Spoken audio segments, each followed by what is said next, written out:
Få at vide. Det har vi ikke. Jeg har ikke fået noget brev. Tænk mig, at du ville komme og sige det der. Har I bare ude at spille tennis? Vi har været ude at spille tennis. Regitze er i det her tilfælde ikke særlig god til at lyve. Hun virker lidt anstrengt og nervøs, da hun skal fortælle det, de har fundet på. Men der var ikke noget brev. Fik ikke noget at vide? I don't believe you. Bullshit. Selvfølgelig er der sket noget andet. De har ikke bare stået og spillet tennis. Vi er jo ikke dumme. Så kom der for helvede det mindste på en falsk historie eller et eller andet, som måske kunne have på. Selvfølgelig sker der noget på en date. Og ikke ren hygge. Nej, jeg kan også se det på dig. Hvad? At der var et brev.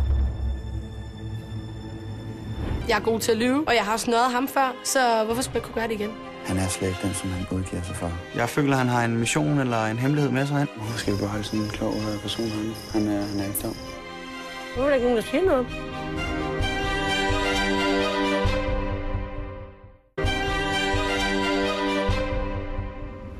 Der var ikke noget brev. Fik ikke noget at vide? I don't believe you. Bullshit. Selvfølgelig er der sket noget andet. De har ikke bare stået og spillet tennis. Vi er jo ikke dumme. Så kom der for helvede det mindste på en falsk historie eller et eller andet, som måske kunne have på. Selvfølgelig sker der noget på en date. Og ikke ren hygge. Nej, jeg kan også se det på dig. Hvad? At der var et brev. Der var ikke et brev. Jeg ved godt, at det er noget, I skal holde hemmeligt, men spurgte mig. Efter et brev, det var lige før, vi blev nødt til at stoppe tennis. Jeg blev sur. Med at spørge efter det. Klar, hvor ivrig jeg var efter at få noget at vide. Problemet for mig, jeg kunne heller ikke forstå, hvad fanden hun snakker om, for jeg har ikke... Det var min første date, jeg ender... Ja, jeg har min teori om, hvorfor vi ikke har fået det. Men They are not attending the acting school. Not at all. der kan jeg selvfølgelig den første, der siger, jeg tror ikke på det, det er hemmelig mission. Men jeg er god til at lyve, og jeg har snøret ham før, så hvorfor skulle jeg kunne gøre det igen?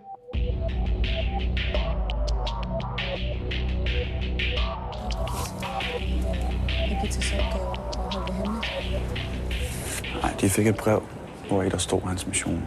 De har fået et brev, og der er ikke noget der. Han er slet ikke den, som han udgiver sig for. Jeg føler, han har en mission eller en hemmelighed med sig hen.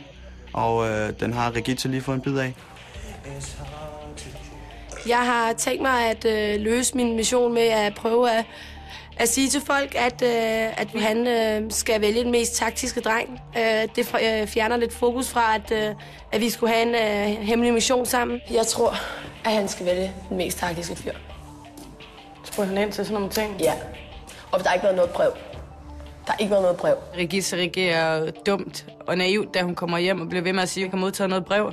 Det er klart, det får ens tanker til at gå meget. Der var tennis, så sad vi og snakkede lidt og fik en club sandwich. Og han snakkede om, at han spurgte ind til alle herinde på hotellet. Alle. Alle drenge? Alle piger også. Men han havde fokus på drengene. Han spurgte mere ind til, når jeg snakker om drengene, end pigerne. Det kunne også være, at du har fået at vide derude, hvad hans mission er. Det var mig, der snakkede hele tiden, som vi havde regnet med. Men så du føler ikke, at han har en mission? Nej, det gør jeg ikke. Jeg tror, han skal vælge den mest taktiske dreng overhovedet, faktisk nu. Hvad er sådan noget med arbejde? Så har jeg snakket om det overhovedet? Hans noget med han er. Jeg tror, han er pædagog. Jeg tror ikke, han har en hemmelig identitet eller noget som helst.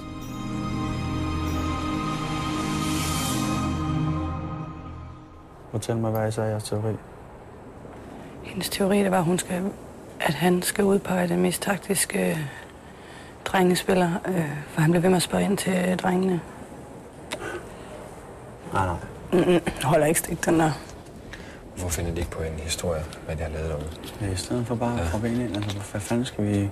Man kunne også bare have sagt, at han er arbejdsløs i øjeblikket. Hvorfor skulle han sige alt det der med, at han kan aflæse folk? Hvorfor skulle han afsløre sig selv i noget omkring det? Det er jo ikke sikkert, det har noget med det at gøre. Altså, han er noget helt andet, som en politimand eller noget. Han er brandmand. Alle går og snakker om, han er brandmand, han er skuespiller, han er pornostjerne. Det kan være, han er med til at lave pornofilm eller noget. Med til hvad? Med til at lave pornofilm og sådan noget. Selvfølgelig så kan jeg godt se nogen mening i at sætte en pornostjerne på Paradise Hotel. Men det er han sgu ikke. Så det er måske sætte gang lidt flere tanker, hvis han ikke havde haft så meget hår på kroppen, som han har, og hvis han havde haft måske en sexpack, som han var klar til at dele. Hvor kommer det fra? Hvorfor fuck tænker I den vej der? Fordi han sover nøgen. Ja, jeg sover sgu også nøgen. Ja. Det er da fordi, man ikke er bange for at vise sin krop. Du har hernøje hele tiden. Det er ikke noget, men nu er jeg meget, meget eftertænksom. Jeg skal høre. Hallo, jeg tror, han har mange penge. Fuck det meget. Jeg runder mig rundt, jeg skal kunne se, hvis der kommer nogen. Fanden ikke sammen. Jeg tror, han har mange penge. fordi han har næsten udelukket DRG-sko med. Og så har han alt hans tøj, det er som i Hilfiger. Umiddelbart vil jeg ikke tro, at en pædagog tjener så mange penge, men nu er han jo heller ikke pædagog, men han er et eller andet pædagogisk konsulent er han. Og det er meget muligt, at en pædagogisk konsulent tjener mange penge. Hvad vil prøve at kigge med bare, hvor laver man produkter og sådan noget? Jamen, han har ingen produkter med overhovedet. De kommer nok frem. Hvad bruger han af boks? Jeg kan ikke finde nogen. Han har sådan en lille pose med, med hans tandbørste og tandpasta. Men han virker altså også sød nok. Jamen, det har ikke noget med sengen at gøre. Det ved jeg godt, Dagan. Ikke tænkt sød eller noget for. Det er simpelthen, vi skal finde ud af, hvad fanden hans hemmelighed er. Han er mange millionærer. Johan, han kan være mange ting. Om han er hemmelig millionær, han er psykolog. Jeg har mange teorier af, hvad han kan være. Men en ting, jeg er stensikker på, det er, at han har en hemmelighed med hegn. Han siger også, at han er fra Gentofte. Det er altså der, hvor de har mange penge. Det kan da også godt være, at han bare tjener godt som det der pædagogiske assistent.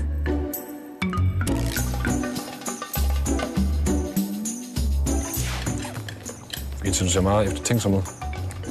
Vi overvejer bare, hvorfor vi kan få noget brev. Ja. Det synes jeg er mærkeligt. Ved man sgu da ikke, hvis det, hvad der kommer. Hvis der er noget, jeg hader mere, så er det ikke at vide noget. Regitze reagerer meget aggressiv og mærkeligt. Men det er da meget rart at vide mere end andre, ikke? Jeg er glad for, at det er mig, der er blevet valgt som den mest taktiske pige herinde. Jeg er jo skide god til sådan noget med hemmelige missioner. Har gjort det, been there, done that.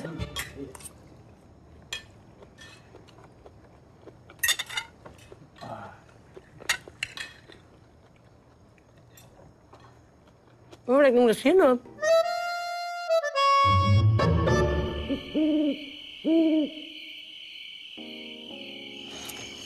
Hvordan smager din rom-cola, whisky-cola? Det smager bedre end den der korallabjørn, jeg fik i går. Korallabjørn. Korallabjørn. Hvis jeg tænker, man kunne også lave noget stomp. Stomp? Ja. For at få tiden til at det ved ikke hvad. Jamen stomp, det er jo... du laver... Altså noget musik på alt. Og det er jo netop det, stomp går ud på, at du har ikke en skid. Det kræver bare, at du har en, der er musisk, for at du kan... Og det er jo, vi skal finde en rytme.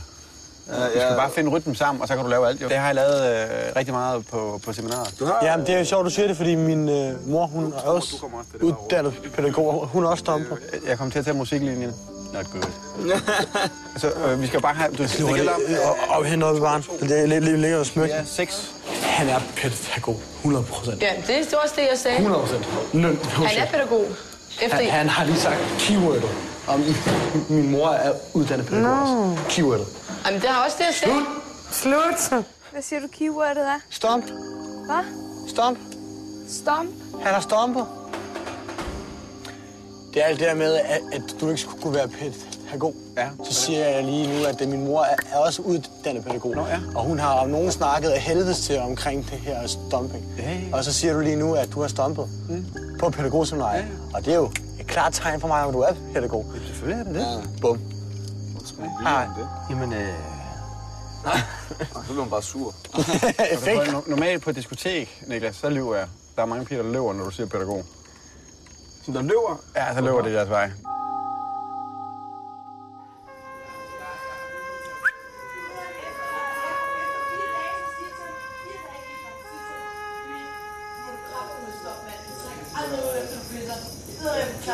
Jeg føler også, hun får noget lort dernede. Hvorfor siger du? Jeg ved det ikke.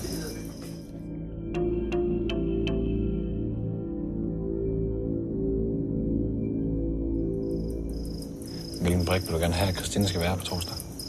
Nej, hun skal vælge. Jeg vil gerne have, at Christine vælger Johan. Dagan skal få Christina til at vælge Johan i stedet for Kasper. Hvorfor? Fordi hvis det ikke er situationen, så har vi ikke en hemmelig sexmandsgruppe mere. Hvorfor er det ikke det? Det har vi også om Kasper. Hvad? Det har vi jo sådan set også om Kasper. Vi har hele tiden gerne vil have Kasper ud, og det skal vi også fortsætte med.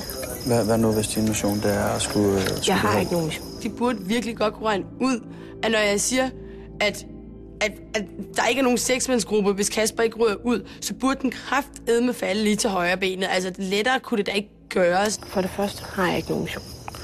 Og for det andet burde I stole nok på mig med hensyn til den seksmandsgruppe, vi godt vil være. Hvis I ikke gør det, så er der ikke nogen seksmandsgrupper. Det er lige slut. Brigitte virker rigtig nervøs, når hun snakker med os. Og tror os faktisk med hensyn til vores seksmandsgruppe. Hvorfor vil du gerne have, at Johan skal reddes fra med Kasper? Hvorfor? På grund af vores... Eller Kasper er i din gruppe nu. Johan er ny. Min gruppe sidder lige her, bortset fra, at vi mangler 2 mennesker. Hvorfor er det igen, at Johan skal blive frem med Kasper? På grund af vores seksmandsgruppe. Hvad er det så, du prøver at sige? Jeg prøver ikke at sige nu. Jeg prøver at sige for, at vi skal beholde 6 mennesker herinde. Hvorfor skal vi beholde sådan en klog person herinde? Han er ikke dum. Prøv lige at høre, hvis det ikke er Kasper, der ryger, så er der ikke nogen seksmandsgruppe. Så burde han virkelig godt selv kunne se, at hvis Johan ryger, ryger jeg. Han er pædagog. Jeg tror ikke, at Johan er den, han udgiver sig for at være stadigvæk. Jeg ved det ikke, men jeg ved det ikke. Det virker mere som om, at der er en desperat prøver at regne ud, hvad der foregår herinde på hotellet omkring Johan, så han i sidste ende kan sige, hvad sagde jeg vidste det. Så jeg kan se, der er en eller anden begære. Hvad det er, har jeg ikke fundet ud af endnu. Men jeg skal nok tænke længere frem og finde ud af, hvad det er, der er galt. Og hvis jeg ikke finder ud af det, så vil jeg øve mig rigtig, rigtig meget. Jeg har aldrig nogensinde løjet. Jeg har aldrig nogensinde ønsket at lyve. Du gisner. Du gisner om, at jeg har en halv Soro, halv 007-aftale. Eller Nej. Men jeg tror bare ikke på, at du er kommet herind uden noget som helst.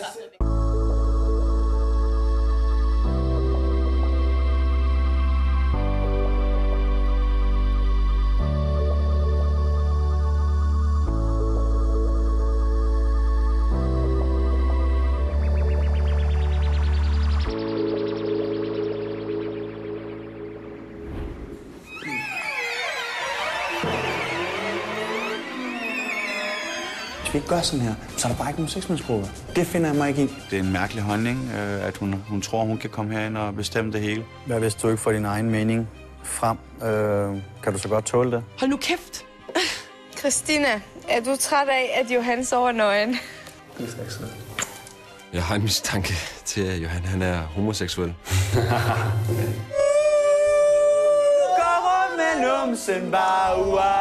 Du kan allerede nu se næste afsnit af Paradise Hotel. Klik dig ind på viaplay.dk.